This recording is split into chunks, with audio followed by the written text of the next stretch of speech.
Hello, crypto champions! I'm back from vacation and ready to share news, recent events, and market overview with you again. Today's video will feature a new statement from the former SEC chairman regarding XRP and recommendation of XRP to the CBDC as an instant settlement solution. How did the public react to Clayton's statement, and will the Federal Reserve take these recommendations into account? Let's find out. Ex-SEC chair criticized. Expert claims damage to XRP. Ripple CEO responds to Clayton's fresh comment. Ripple CEO Brad Garlinghouse has reacted to former SEC Chair Jay Clayton's opinion regarding the state of crypto regulation in the United States. During a recent event hosted by the Council on Foreign Relations, Clayton expressed sympathy for crypto entrepreneurs facing difficulty raising capital. "I'm very sympathetic to the entrepreneurs who wanted to reach out to the public to raise capital, and I'm very sympathetic to the retail investors who want those opportunities," Clayton said. The former SEC chair urged U.S. regulators to establish favorable crypto regulations that could make it easier for crypto entrepreneurs to raise capital. Per Clayton, the appropriate way to regulate cryptos is to first recognize that digital assets are not products but technology. Furthermore, the ex-SEC boss pointed out that the debate of whether a crypto asset should be classified as a security or commodity is overblown. Most of those decisions on whether a crypto is a security or commodity are pretty easy, he remarked. Ripple CEO and pro-XRP lawyer react. As expected, Clayton's remarks stirred reactions among crypto enthusiasts, including Garlinghouse. Reacting, the Ripple CEO noted that he was in disbelief after listening to Clayton's new opinion regarding crypto regulation. Let's watch the video of his statement for clarity.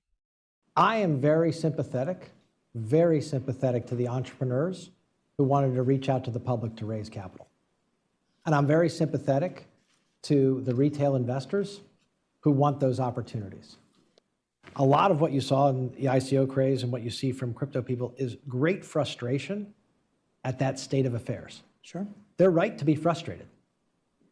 We should be looking at making it easier to raise capital for smaller and medium-sized companies, and making it easier for non-accredited investors or even accredited investors to participate in those opportunities. Would love to hear about how you think about the appropriate way to regulate cryptocurrency, digital assets, which you've already touched on, and some of the trade-offs which you consider. And if you wouldn't mind also commenting on how you think that's different from the current administration and why you think they have a different perspective. Yeah. So I think the appropriate way to regulate crypto is to recognize that it's a technology, not a product. It's a different technology for, in almost all cases, delivering a product that we already know. Aside from Garlinghouse, pro-XRP lawyer Bill Morgan also reacted to Clayton's recent comment. According to attorney Morgan, Clayton only cared about securities debate when he wanted to damage XRP's chances of competing against Bitcoin and Ethereum. Attorney Morgan accused Clayton of picking winners in the crypto space via his involvement in William Hinman's 2018 controversial Ethereum Free Pass speech. The situation surrounding Ripple, the SEC, and the statements made by former SEC Chairman Jay Clayton presents a complicated, how much more complicated scenario in the world of cryptocurrency regulation. And there's nothing new here. However, the fact that Clayton has sympathy for crypto entrepreneurs and his assertion that crypto assets are a technology, not a product, seems like a sharp turn from his previous approach to regulation. It's like the captain of the Titanic saying he has sympathy for icebergs. This change may signal a broader shift in the regulation of digital assets in the future, emphasizing the need to adapt the traditional regulatory framework to the unique nature of crypto technology. Garlinghouse's disbelief and Morgan's accusations that Clayton favored certain cryptocurrencies, such as Bitcoin and Ethereum, over XRP during his tenure at the SEC reflect the crypto community's ongoing discontent. These grievances are caused by inconsistencies in the regulator's actions and statements. The controversy surrounding William Hinman's 2018 speech, which indirectly affected Ripple by classifying Ethereum and Bitcoin as non-securities, further exacerbates these tensions. Ripple's legal battle with the SEC, especially recent court rulings in favor of Ripple not classifying XRP as a security, because it is not, demonstrates the challenges of applying traditional securities laws to cryptocurrencies. This case has already set a precedent for the consideration and regulation of other digital assets. Thus, the ongoing debate and legal challenges point to the critical need for a clear, consistent, and fair regulatory framework for cryptocurrencies. Such a framework should recognize the unique properties of digital assets and the evolving nature of the technology, ensuring that the interests of investors and entrepreneurs are protected and innovation is not hindered. The SEC, on the other hand, is promoting a policy of suppression and stalling progress for no clear reason, killing its already poor reputation and that of Gensler in particular. They are like an old man with dementia who doesn't know what he is doing. That's why the crypto community dislikes them, and until they change their approach, it won't change. And the fact that Clayton suddenly changed his mind is absolutely normal for such people. Tomorrow he may say something completely different, and in general, this man doesn't decide anything anymore. Moving on to the next news. U.S. Federal Reserve receives multiple recommendations of XRP for instant settlements in CBDC questionnaire. The questionnaire, comprising 22 questions, sought insights on risks, benefits, privacy concerns, and more about various aspects of CBDC adoption. For instance, the U.S. Fed asked about the potential impact of future technological innovations on CBDC design and policy choices. Respondent James Hughes emphasized the importance of maintaining open channels with the cryptocurrency industry. He advocated against making illegal currencies like Bitcoin, Ethereum, and XRP. He stated that allowing consumers to choose would foster continued innovation within the digital economy. Addressing the query about the necessity of offline capabilities for a CBDC, Ryan Hanna from the U.S. banking industry expressed support for the idea. Hanna cited the possibility of mass blackouts or power grid issues impacting CBDC functionality. As a result, this respondent highlighted Ripple and the XRP ledger as examples of blockchain providing effective offline capabilities. On the topic of designing a CBDC for ease of use and acceptance at the point of sale, Ryan Hanna reiterated the importance of instant settlement and zero fees. Specifically, Hanna endorsed the use of the XRPL to achieve the objectives. Concerning the evolution of domestic and cross-border digital payments in the absence of a U.S. CBDC, crypto enthusiast James Reichman argued against the necessity of a CBDC for cross-border transactions.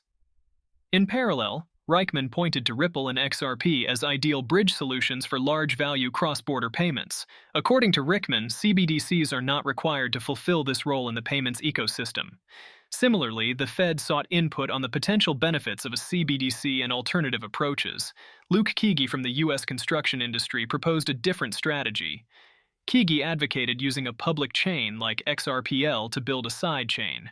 According to Keegi, this approach would enable the Federal Reserve's money to interact directly with private sector innovation, fostering collaboration and innovation. Regarding achieving transferability across multiple payment platforms, crypto enthusiast Ernest Shackleton firmly asserted that XRP is the singular solution required. Shackleton indicated confidence in the cryptocurrency's capability to facilitate seamless transactions across various platforms. Overall, in the 584-page document capturing the opinion of hundreds of Americans on the potential U.S. CBDC implementation, mentions of XRP appeared 111 times. Ultimately, as discussions surrounding the design and implementation of a CBDC continue, it remains to be seen if the recurring mentions and endorsements of XRP and the XRPL would influence the Federal Reserve's considerations. XRP's participation in the U.S. Federal Reserve's CBDC questionnaire is quite telling and reflects the crypto community's confidence in XRP's potential. From my perspective, several points stand out in this scenario. First, the frequent mention of XRP in survey responses indicates a strong belief in its utility for instant settlement. XRP is known for its speed and efficiency in transactions, making it a suitable candidate to support CBDC, especially in cross-border transactions. The fact that it is mentioned 111 times in the 584-page document underscores its perceived importance to the future of digital currencies. Respondents such as James Hughes and Ryan Hanna advocate for open channels of engagement with the cryptocurrency industry and the importance of consumer choice. This view is consistent with the broader trend of democratizing finance and innovation in the digital economy. Their stance against making currencies such as Bitcoin, Ethereum, and XRP illegal emphasizes the need for regulation that fosters innovation rather than stifles it. The focus on CBDC's autonomous capabilities, as emphasized by Ryan Hanna, is an important point, especially in scenarios such as mass blackouts or power grid problems. Recognizing Ripple and XRP Ledger as effective solutions in this context shows the practicality of these technologies in real-world scenarios.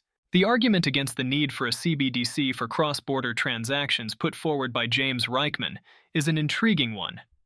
Reichman's view that XRP can serve as an ideal middleware solution for large-value cross-border payments without the need for a CBDC is an important assertion. It suggests that existing blockchain technologies can fulfill roles traditionally reserved for central bank digital currencies. Luke Keegey's proposal to use a public blockchain like XRPL to create a sidechain for Federal Reserve money is another innovative idea. This approach could bridge the gap between public blockchain technology and traditional financial systems, fostering collaboration and innovation. Ernest Shackleton's confidence that XRP is the only solution for transferring funds across multiple payment platforms demonstrates a belief in the interoperability of XRP and the possibility of seamless transactions.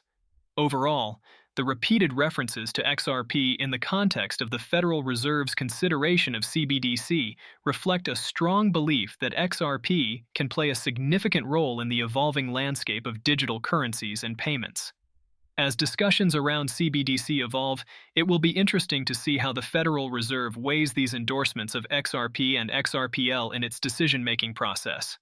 Whatever the case, these are just people's opinions, not a final decision. Will the Fed listen to them? I don't know.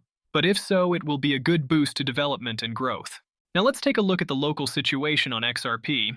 This is an hour time frame. After the last review, we reached the level of 0.5936 and pushed from the long liquidity. After that, we drew a kind of double bottom, went up to 0.6177, and pulled back down from it. Now we trade at 0.602. The consolidation above the key level 0.6204, necessary for further growth, did not happen, and we see downward movements again. The levels of 0.5777, 0.5535, and 0.5457 from the previous reviews remain actual short targets. Bitcoin is once again trying to break and consolidate above the key resistance at 38,400, and if it succeeds, long XRP targets at 0.6455, 0.6513, 0.6639, and so on up to 0.7147 will be valid. Now everything depends on BTC. Keep an eye on its chart and put notifications on the 4-hour candle fixing above 38,400. That's all for today. Don't jump in on the highs, and only then will everything work out perfectly. Do you think the Fed will adopt XRP or not? Will Bitcoin be able to break 38,400, and will it pull XRP with it? Write about it in the comments. See you in the next videos.